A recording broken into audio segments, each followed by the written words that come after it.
شروع اللہ کا نام لے کر جو بڑا مہربان نہایت رحم والا ہے۔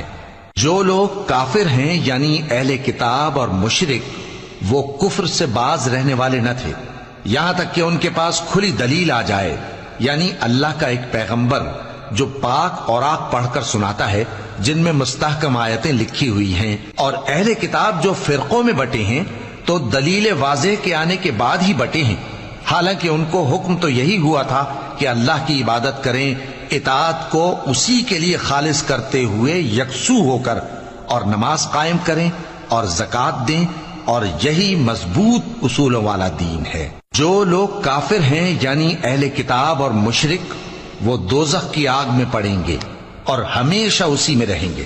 یہ لوگ سب مخلوق سے زیادہ برے ہیں۔ بے شک جو لوگ ایمان لائے اور نیک عمل کرتے رہے وہ تمام خلقت سے بہتر ہیں۔ ان کا صلہ